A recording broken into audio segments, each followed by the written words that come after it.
പത്തനംതിട്ടയിൽ കായിക താരത്തിനെ പീഡിപ്പിച്ച കേസിൽ 3 പേർ കൂടി കസ്റ്റഡിയിൽ. പമ്പയിൽ നിന്നാണ് ഇവരെ പിടികൂടിയത്. ഇതിൽ ഒരു എഫ്ഐആർ കൂടി പത്തനംതിട്ട പോലീസ് രജിസ്റ്റർ ചെയ്തു. വിവരങ്ങളുമായി ശ്രീരാജ് ബാബു ചേരുന്നു. ശ്രീരാജ്, ഇതിനോടകം എത്ര പേരാണ് പോലീസിന്റെ കസ്റ്റഡിയിൽ ഉള്ളത്? പോലീസ് ഏതൊക്കെ തരത്തിലാണ് അന്വേഷണം വ്യാപിപ്പിക്കുന്നത്?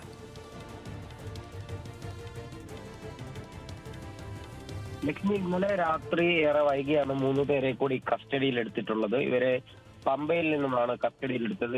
ശബരിമലയിലെ താൽക്കാലിക ജോലിക്കായി അവിടെ എത്തിയവരായിരുന്നു. അവരെ ഇന്നലെ രാത്രിയോടുകൂടി തന്നെ പോലീസ് പിടികൂടിയിട്ടുണ്ട്, കസ്റ്റഡിയിലെടുത്തിട്ടുണ്ട്. ഇവരുടെ അറസ്റ്റ് ഉടൻ തന്നെ രേഖപ്പെടുത്തുമെന്നാണ് നമുക്ക് മനസ്സിലാക്കാൻ സാധിക്കുന്നത്.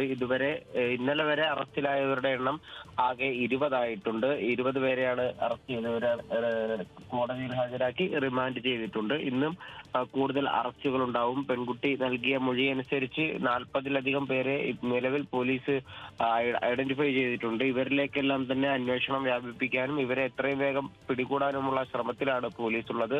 നിലവിൽ 3 പേർ ഇവിടെ പത്തനംതിട്ട പോലീസ് സ്റ്റേഷനിൽ കസ്റ്റഡിയിലുണ്ട്. ഈ പല സ്റ്റേഷനുകളിലും ജില്ലയിലെ തന്നെ മറ്റ് സ്റ്റേഷനുകളിലേക്കും ഈ കേസുകൾ രജിസ്റ്റർ ചെയ്യപ്പെടാനുള്ള സാധ്യതയാണുള്ളത്. അപ്പോൾ കൂടുതൽ ആളുകളെ എത്രയും വേഗം പിടികൂടാൻ കഴിയുമെന്ന നിഗമനത്തിൽ തന്നെയാണ് പോലീസ് ഉള്ളത്. ഈ ആളുകൾ ഒളിവിൽ പോകാനൊക്കെ ഉള്ള സാധ്യത കണക്കിലെടുത്ത് വളരെ വേഗത്തിൽ തന്നെ അന്വേഷണം പുരോഗമിക്കുന്നുണ്ട്. അതുപോലെ തന്നെ പലരും പെൺകുട്ടി മൊഴി നൽകിയതിൽ പലരും വിദേശത്തുൾപ്പെടെ ഉള്ളവരുണ്ട്. അപ്പോൾ അതും പോലീസിന് പ്രതിസന്ധിയാണ്. ഈ മൊഴി നൽകിയതിൽ മുഴുവൻ പേരെയും പിടിക്കുന്നതിൽ ആ കാര്യങ്ങളെല്ലാം തന്നെ പ്രതിസന്ധി ആകുന്നുണ്ട്. എങ്കിൽ പോലും പരമാവധി ആളുകളെ എത്രയും വേഗം പിടികൂടാനുള്ള ശ്രമത്തിൽ തന്നെയാണ് പോലീസ് ഉള്ളത്. അതിന്റെ ഭാഗമായി തന്നെയായിരുന്നു ഇന്നലെ 3 പേരെ രാത്രി ഏറെ വൈകിയും കസ്റ്റഡിയിൽ എടുക്കുന്ന സാഹചര്യം ഉണ്ടായിരുന്നത്. എന്തായാലും ഇവരുടെ ഫോൺ നമ്പർ എല്ലാം ട്രേസ് ചെയ്തുകൊണ്ട് ഇവരെ കണ്ടെത്താനുള്ള ശ്രമത്തിലാണ് നിലവിൽ പോലീസ്. 2 ദിവസം കൊണ്ട് തന്നെ 20 പേരെ തന്നെ അറസ്റ്റ് ചെയ്തു എന്നത് വലിയ കാര്യം തന്നെയാണ്.